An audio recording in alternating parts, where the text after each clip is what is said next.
찐친들 안녕. 이 콘텐츠를 또 얼마나 많은 분들이 기다리셨는지 저희가 작정을 하고도 준비를 하지 않았습니까, 원장님? 보통 이제 아이 가지면 배가 이렇게 볼록하게 나오면 지나가신 분들이 아, 딸이네, 아들, 딸, 어른들이 뭐 얘기를 하시잖아요. 사실은 의학적 근거는 없어요. 없어요? 없어요? 근데 덕담으로 아유 배 모양이 예쁘니까 딸배네. 아, 예쁘니까. 그쵸. 네. 사실은 산모의 체형이나 네. 복부의 어떤 근육의 특성, 그다음에 아기가 또 누워있는 자세, 그다음에 단태하냐 다태하냐에 따라서 자궁 크기가 틀릴 수도 있고, 자궁 근종과 같은 기저 질환이 있는 경우에 좀 남들보다 배가 좀 크고 앞으로 돌출될 수도 있잖아요. 이런 여러 가지 이유 때문에 모양이 다른 거지 아니구나. 성별이랑 크게 관련은 없습니다. 제일 뭐 흔한 건 사실은 이제 배가 나오다 보니까 막 이렇게 임신 초기인데 정말 이러고 다닐 거아니에요. 허리 아파가지고. 근데 또 이 엄마 마음은 다 똑같을 것 같아요. 내 아이를 갖고 있으니 쉽게 병원의 문턱을 넘기는 어렵더라고요. 그렇죠. 보통 허리가 아프면 정형외과를 가는 게 아니라 산부인과에서 왜 허리가 임신하냐고. 아프냐고. 무조건 산부인과. 네, 어디가 그렇죠. 아프든지. 네, 그 산부인과지만 정형외과 선생님들만큼 허리 아프다는 얘기 정말 많이 듣는 것 같아요. 그렇구나, 실제. 허리가 아픈 이유는 네. 체중 증가와 네. 호르몬 변화, 그게 아. 그 두 가지 이유 때문인데, 단순히 살이 쪄서라기보다는 출산을 준비하기 위해서 모든 관절을 유연하게 해주는 릴렉신이라는 호르몬이 분비가 돼요. 골반품이나 전신의 관절이 벌어지고 상대적으로 배는 앞으로 나오게 되고, 그래서 복부 근육이 얇고 힘이 없어지게 되죠. 아무래도 무게중심이 앞으로 이동을 하다 보면 그쵸.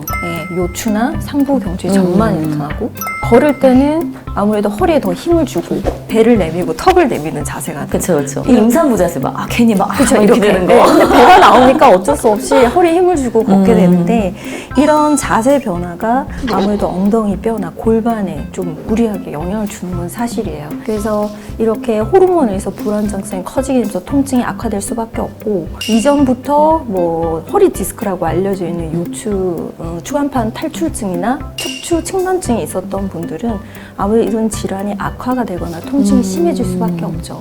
왜 보통 이제 운전을 하다가 이렇게 다치면 네. 약간 결리고 마는 경우가 많잖아요. 네, 네. 경미한 접촉사고 그쵸. 같은 경우에. 근데 산모분들은 이게 교통사고가 나면은 복부가 직접적으로 충격이 없었다 하더라도 아이부터 걱정을 하는데, 그쵸. 의외로 관절이 느슨해지니까 약간 삐끗만 해도 임신 중에 계속 아파요. 아. 임신을 하지 않았을 때보다 임신 중에 경미한 접촉사고, 교통사고 이후에 통증을 호소하시는 분들이 생각보다 많고, 그걸 쉽게 생각하시면 안 돼요.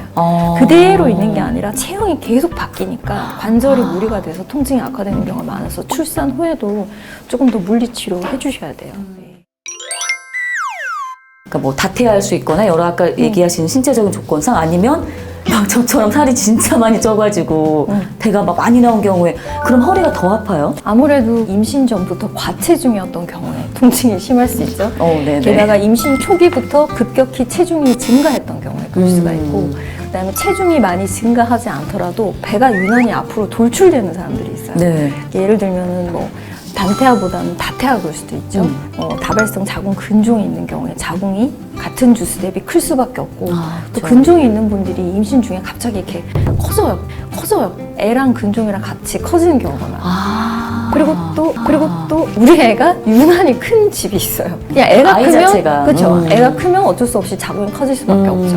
그리고 이런 자궁 크기나 체중과 상관없이 유난히 복부 근육이 약하신 분들은 누웠을 땐 괜찮은데 상체를 세우거나 걸을 때 배가 앞으로 좀 상대적으로 많이 돌출이 맞아요. 처지는 느낌처럼. 그렇죠. 앞으로 처지게 되면 걸을 때 힘이 더 들어가니까 맞아요. 통증이 심해질 수밖에 없고 기저 질환도 악화될 수가 있죠. 그럼 허리 통증 발생하면 체중 관리해야 돼요? 아무래도 임신 전에 과체중이었다면 체중을 감량하고 임신을 하시는 게 좋고요. 당연히 임신한 후에는 식단 조절로 체중 관리를 해줄 필요는 있지만, 너무 아이를 생각해서 무리한 다이어트나 운동을 하시는 걸 삼가하셔야 돼요. 그쵸. 근력 강화 운동을 임신 중에 막 하시려고 하는데, 임신 전이라면 근육을 좀 허리나 골반에 강화시켜 놓으면 아무래도 요통 발생 가능성이 떨어지고 임신 중에 체력 유지에 많은 도움이 되는데, 릴렉신이라는 호르몬이 복부가 나오기 위해서 얇고 힘이 없어진다 그랬잖아요. 네. 그래서 임신 중에 근력 강화 운동을 막상 해도 근육이 잘 안 늘어요. 효과가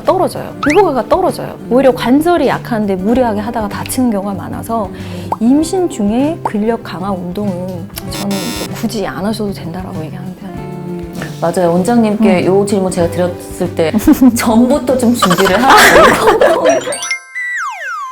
근데 저는 사실 허리 되게 튼튼하다 생각했거든요. 그리고 뭐 사실은 중기까지는 이제 관리를 좀 했으니까 많이 늘진 않았어요. 근데 왜 이렇게 초기부터 막 골반, 허리에 통증이 좀 왔던 걸까요? 보통 임신 중에 나타나는 통증들이 배가 나오기 시작하는 중 후반부터 나타난다고 생각을 하는데 네. 오히려 임신 한 10주, 12주만 돼도 완전 자궁이 초기네요. 골반 위로 올라가요. 골반 위로 올라가요. 골반으로 올라가서 골반통, 치골통, 허리 통증이 나타날 수 있고 실제 진료를 할 때 보면 착상기, 그냥 오주, 아기 집만 보일 때도 아프다고 하시는 분들이 생각보다 꽤 많아요. 이게 왜냐하면 초기에는 오히려 자궁이 골반 안에서 커지잖아요. 그쵸. 응, 골반 안에서 커지니까 골반의 주변 장기들이 압박이 되고 근육과 인대가 늘어날 때 그게 아무리 통증이 작은 생겨요. 크기여도. 그쵸. 그렇구나. 그래서 어떻게 얘기하면 생리통일 것처럼 아파요. 밑이 빠질 듯이 아파요. 이렇게 맞아요. 표현하고 생리통. 골반통, 허리통으로 얘기하기도 하고요. 중기에 생기는 보통 허리 통증은 자궁이 어느 정도 커진 다음에 압박을 해서 나타나니까 가만히 있을 때보다는 이렇게 움직이려고 할 때 내지는 이렇게 컴퓨터를 한참 하다가 갑자기 자세를 변경할 때 하면서 아파지는 경우가 훨씬 많죠. 그리고 초기에 나타나는 통증은 의외로 자세 변화나 그게 상관이 없어요. 그래서 너무 갑자기 막 언제든 늘 아프니까 초기부터 이렇게 아프면 임신 기간 내내 겁나죠. 고생할까봐 그쵸. 고생할까 걱정하시는데 의외로 초기에 생긴 통증은 임신 초기가 지나면서 좋아지고 자궁이 올라가면서 좋아지는 경우가 많아요. 보통 임신 12주에서 14주 사이에 급격한 호르몬 변화로 생기는 뭐 입덧이라든지 장 기능이 떨어져 나타나는 여러 가지 증상이 좋아지면서 자궁도 골반 위로 아예 올라가고 나면 골반통이나 밑 빠질 듯한 통증은 오히려 좋아져요. 여러분 아시다시피 엄마가 건강하고 행복해야 또 아이도 행복한 거잖아요. 지금 시청하고 계신 우리 의사진 찐친 여러분, 순산하시길 바라겠습니다.